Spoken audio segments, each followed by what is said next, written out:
the healing man. And wherever he came, in villages, cities, or countryside, they laid the sick in the marketplaces and implored him that they might touch even the fringe of his garment. And as many as touched it were made well.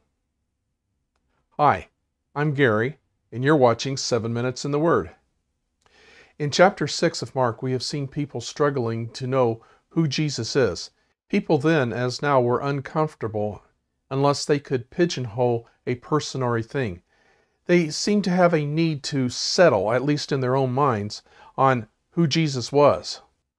In Nazareth, Jesus' own hometown, the people marveled that a local boy, one of their own, someone just like them, was able to speak with such wisdom and to perform such mighty works and miracles.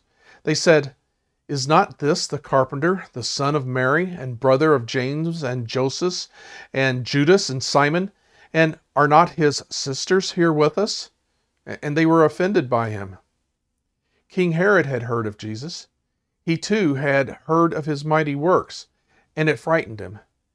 He had put John the Baptist, a righteous man, to death, and now he feared that Jesus was John the Baptist come back to life.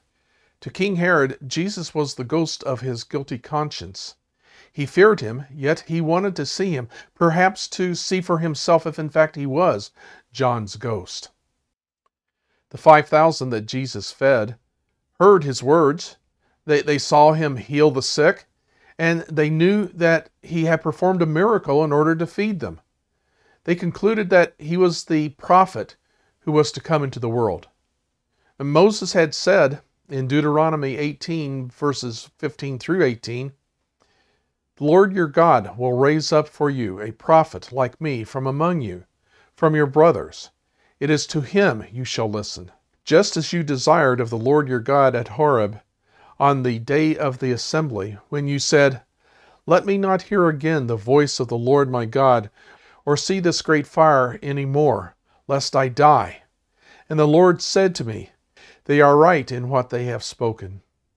I will raise up for them a prophet like you from among their brothers, and I will put my words in his mouth, and he shall speak to them all that I command him.'"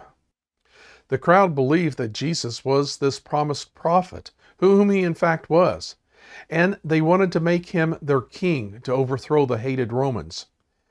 Though he was the prophet that God had promised, his mission was not to either be their king or to overthrow the Romans.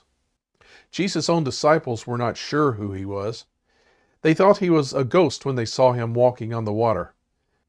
They were terrified, not because of a guilty conscience like King Herod, but because they did not understand the power of Jesus. Though they did say that he was the Son of God, their behavior did not demonstrate that they understood what that meant. They worshipped him, but they did not trust in him. They, like us today, had hard hearts that made it difficult for them to believe in his supernatural power and in his love and in the kindness of the Son of God.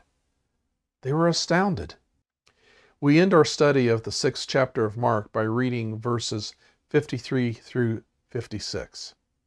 When they had crossed over, they came to land at Gennesaret and moored to the shore. And when they got out of the boat, the people immediately recognized him, and ran about the whole region and began to bring the sick people on their beds to wherever they heard he was. And wherever he came, in villages, cities, or countryside, they laid the sick in the marketplaces and implored him that they might touch even the fringe of his garment. And as many as touched it were made well. Now, the disciples were to sail to Bethsaida on the northeast coast of the Sea of Galilee, but the wind was against them and had blown them to the southwest. They put ashore at Gennesaret, a fertile valley situated between Capernaum and Magdala. When they got out of the boat, the people immediately recognized Jesus, and they ran about the whole area telling people that he was there and to bring their sick that he might heal them. Near the end of chapter 5, Mark told us about a woman who had been sick for 12 years. She had tried everything and seen many doctors, but no one could heal her. But she had heard of Jesus, and she had heard of his mighty miracles and his healing power. And she thought, if I can just touch the hem of his garment, I will be made well. And in the crowd, she did get close to Jesus, touched his garment, and she was made well. This story must have spread throughout the whole region, for the people of Gennesaret brought the sick that they might lay their hands even on the hem of his garment, and as many did, were healed. Jesus had come to preach the gospel of God, but the people just wanted to be healed. They saw him as the healing man. Because of his compassion, he gave them the healing they sought.